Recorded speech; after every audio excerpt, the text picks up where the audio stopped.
네, 9월이 시작됐습니다. 9월의 첫 거래일 시작 전 한 달을 좀 예상하고 주의할 사항들 혹은 기대할 요소들 점검하겠습니다. 오늘 LS증권 염승환 이사님과 함께합니다. 어서 오세요. 안녕하세요. 안녕하십니까. 8월장은 블랙 먼데이로 기억되는 급락 이후 그것을 회복해 나가는 과정이었습니다. 그 가운데 굉장히 빠른 순환매가 있었고요.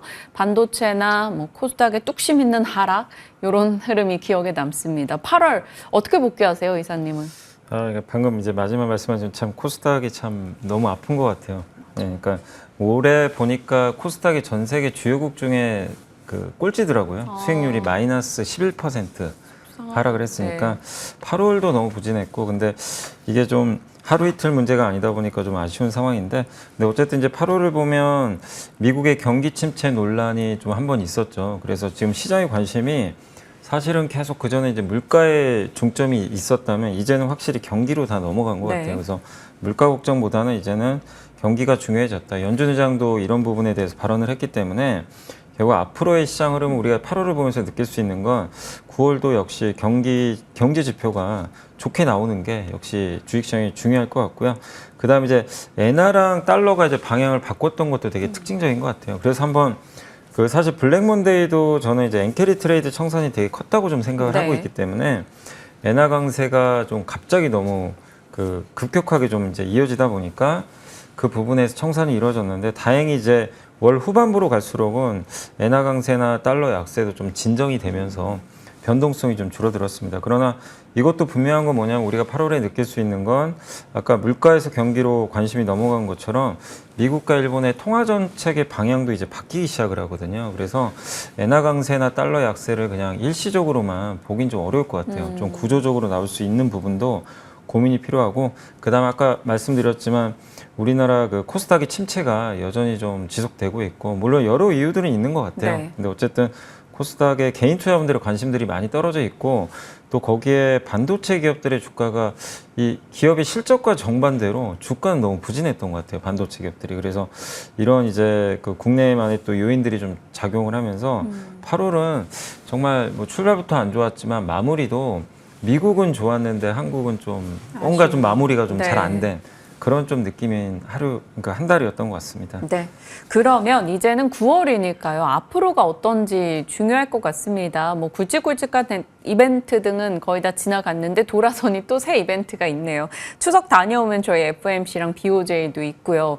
애플의 신제품에 대한 공개 일정, 그리고 10월에는 로보택시 등등등 자리하고 있습니다. 그 가운데서 섹터로 봤을 때 반도체 가장 많이들 궁금해한 섹터인데 일각에서는 피크아웃 준비하라라는 목소리도 나오고요. 지금 근데 사실 단기적으로는 2차 전지와 함께 낙폭 과대 진영에 들어가 있는 종목군들이라서 어떻게 바라보십니까?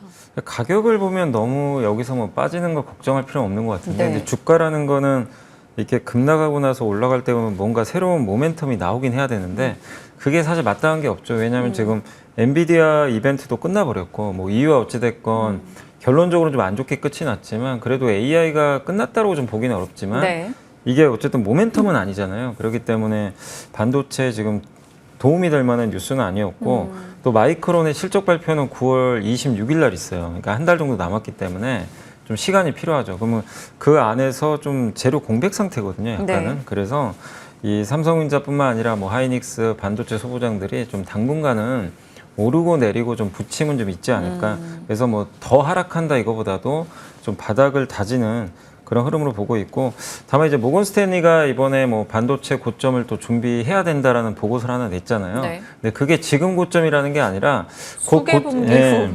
고점이 올 텐데, 근데 마지막에 또 굉장히 반도체는 사이클 마지막에 굉장히 또 화려해요, 주가가. 그렇기 때문에 그걸 놓칠 수도 있기 때문에 삼성전자 같은 기업을 좀 선호한다 이렇게 썼지만, 근데 제목이 주는 무게감이 있잖아요. 결국에 이제 끝이 보인다는 얘기니까.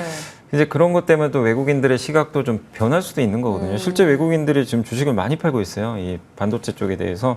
근데 저도 뭐 그 리포트를 뭐 여러 군데서 이렇게 많이들 또 공유해 주셔가지고 보긴 봤지만 핵심은 그겁니다. 저는 이제 과거랑 달라진 게 이번 사이클은 AI 사이클이었거든요. 근데 아직 우리 그 전통 반도체라 그러죠. 스마트폰이나 PC 이쪽 사이클은 아직 시작을 안 했고 시작을 못했어요. 서버도 마찬가지죠. 좀 서버 교체 주기가 2018년도에 그때 한참 우리 뭐 클라우드 투자할 때 한번 그 반도체 한번 슈퍼 사이클 왔잖아요. 근데 이제 서버 교체 주기가 이게 옛날에 4년인데 6년으로 늘어났어요. 그래서 지금 24년이면 거의 끝나거든요. 그럼 내년엔 서버 또 교체할 일반 서버 얘기하는 거예요. 그러니까 이런 이제 서버 교체 주기도 돌아오니까 저는 개인적으로 내년에는 수요는 좀 살지 않을까. 전통 반도체도. 그리고 전통 반도체도 지금 공급이 워낙 줄여놨기 때문에 이게 뭐 수요가 안 좋다고 해서 가격이 빠질 만한 이슈는 아니고 그렇기 때문에 옛날보다는 저는 좀 사이클이 오래 가지 않을까 그렇게 좀 보고 있어서 결국 이번 좀 가을에 좀 안 좋죠. 지금 주가는 안 좋지만 이때 좀 어쨌든 계속 농사를 지어놔야 대선 이후 아니면 내년을 본다면 또 좋은 결과 나오지 않을까 싶어서 지금을 좀 부진할 때 기회로 좀 활용할 필요는 있다고 생각을 하고 있습니다. 네. 반도체에 대해서 참 고민 보유자분들이 많으실 텐데 그에 대한 답과 또 각 분야별로 의견을 주셨기 때문에 참고해 주시길 바랍니다. 자, 제약바이오는 어떨까요? 반도체 2차 전지 제약바이오에서 지금 제약바이오 갖고 계신 분들의 수익이 아마 가장 좋은 하반기일 텐데 삼바 황제주 기대 그리고 알테오젠, 뭐 삼천당제약, 유한양행, HLB 다 저마다의 기대가 있어요. 어떤 종목이 제일 좋아 보이세요? 저 그거 궁금한데. 근데 이게 예전에는 뭐 어떤 이제 보통 신약 그 개발 관련해서 뭐 이렇게 수출하는 기업들 있죠. 뭐 기술 수출하면 우리나라가 FDA 승인받는 경우가 굉장히 극히 드물었기 네. 때문에 신약 수출 기대감이 항상 붙어서 좀 주가들이 많이 올랐는데 이번에는 좀 굉장히 고무적인 게 되게 다양한 것 같아요. 그러니까 알테오젠을 중심으로 해서 신약 플랫폼 기술 수출한 기업들의 주가가 먼저 올랐고 그 다음에 이제 미국이 생물보안법을 이제 조만간 통과시킬 것 같은데 네. 이게 결국 중국 바이오 기업을 규제하는 법안인데 그 규제하면서 우리나라 이제 CMO라 그러죠. CMO랑 CDMO 기업들은 반사이익을 얻을 수 있는데 이것도 구조적으로 좋아지니까 위탁 생산 업체들도 하나의 주도성을 지금 확보를 하는 것 같고 그다음에 이제 얼마 전에 8월에 정말 큰 경사가 하나 있었죠. 유한양행이 네. FDA 이게 보통 치료제가 아니라 폐암 치료제 시장이 굉장히 크거든요. 이 시장에 미국 시장에 진입을 했다는 것도 사실 이제 우리가 늘 꿈꿔왔던 일이 이제 현실화된 거죠. 그래서 어떻게 보면 신약 개발 쪽에서도 우리가 뭔가 결과물을 아주 잘 낸 사례이기 때문에 정말 다 이게 골고루 좋아지는 네. 것 같아요. 거기다가 전통 제약회사들도 신약 개발 열심히 하면서도 지금 돈도 잘 벌고 있어요. 이번 8월 달에 바이오헬스 수출액이 8월 역대 최대를 기록했더라고요. 그러니까 숫자까지 나와요. 그렇기 때문에 바이오는 사실 지금 좀 걱정이 너무 좋은 얘기만 나오니까 맞아요. 좀 걱정은 되긴 해요. 이제 다들 이제 바이오 관심들이 많으니까 다만 바이오 주가가 이렇게 흔들릴 만한 그런 악재가 아직은 그렇게 많지 않은 상황이고 거기에 또 이번 달에 학회가 2개나 있어요. 폐암 학회, 유럽 종양 학회. 네. 그게 추석 전까지 좀 이어지니까 그래서 FMC가 저는 이제 이렇게 봅니다. 단기적으로는 FMC에서 금리 인하하면 조금 바이오 쉬어가지 않을까. 미리 좀 올랐다가 네. 그래서 그 이 추석 그러니까 9월 18일 FMC 전까지는 바이오가 좀 계속 주도하는 쪽으로 보고 있고 어느 쪽이 뭐 무조건 좋다 이거보다도 너무 많이 오른 것도 있으니까 좀 상대적으로 못 오른 제약주들 그러니까 좀 숫자 내는 기업들 네. 위주로 보시면 좋을 것 같습니다. 네. 참고하겠습니다. 시장의 분위기와 그리고 일정을 앞둔 어느 정도 고려해야 되는 사항들 짚어주셨고요.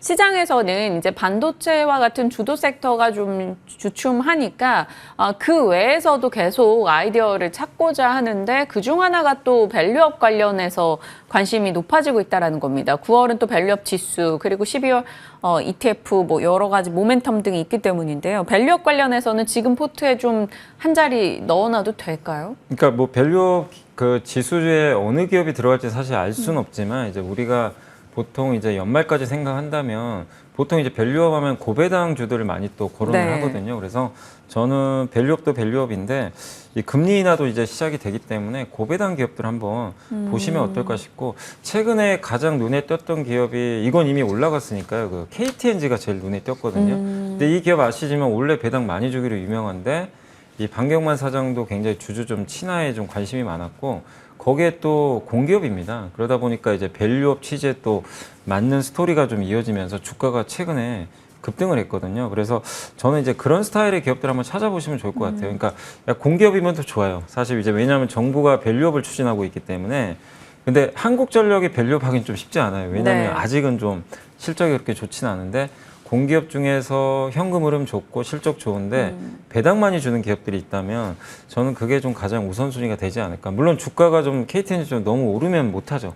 부담스럽지만 못 오른 기업들이 있다면 한번 좀 찾아보시면 좋을 것 같고 또 업종으로는 어쨌든 그 통신업종, 통신업종이 전통적으로 배당을 많이 주는데 주가 그렇게 또 많이 오른 편은 아니고요. 또 한 가지가 기업 가치 재고 계획을 발표한 기업들이 최근에 있죠. 꽤 그래서 있어요. 한 11개인가 12개 기업들이 있는데 거기에 이제 전자공시 홈페이지 들어가면 다 나와 있거든요. 그리고 많은 기업들이 뉴스 보니까 LG그룹도 그렇고 포스코도 하반기에 그러니까 4분기경에 다 재고 계획 발표하겠다라고 했으니까 이런 기업들이 발표하면서 보통 주주환 원칙을 다 꺼내 놓으니까 한번 확인해 보시면 좋을 것 같습니다. 네. 끝으로 이제 9월이 시작됐으니까요. 역대 9월은 좀 부진했다라는 외신과 국내 증권가 의견 등도 나오고 있는데 이 부진 혹은 변동을 키워드로 둔다면 그 사이에서 저희가 틈새 전략 노릴 섹터 좀 잡아주세요. 근데 이 계절성이란 게 늘 있긴 있지만 근데 좀 답답하긴 한데요. 그래도 이렇게 증시가 안 좋다고 얘기해서 막상 빠지면 오히려 좀 그걸 기회로 활용하시면 좋을 것 같고 약세장으로 갈 만한 이유는 없거든요. 증시가 좀 위가 막혀서 그렇지. 네. 그래서 대선 이후에는 좀 저는 또 괜찮은 장 펼쳐질 거로 보기 때문에 9월, 10월을 좀 잘 농사짓는 장으로 보시면 좋겠고 한 번씩 급 나갈 때마다 오히려 도망가지 마시고 네. 비중을 늘려가시고 9월에는 어쨌든 대형 제약주와 뷰티 이쪽이 좀 계속 좋을 것 같지만 이들도 이제 너무 많이 오른 건 조금 지켜만 보시고 낙폭과대주 중에선 반도체 전공정 회사더라고요. 요새 음식료도 많이 빠졌더라고요. 음식료 업종도 한번 눈여겨보시면 좋겠습니다. 네, 낙폭 과대 쪽에서 반도체 전공정 음식료 많이 오른 쪽에 대해서는 공격적인 대응보다는 조금 자제하면서 살펴보자라는 의견들 그리고 각 섹터별로 코멘트 하나씩 주셨으니까요. 확인해 주시죠. 오늘 염승환 이사님과 함께 9월의 시작 전략 챙겨봤습니다. 고맙습니다.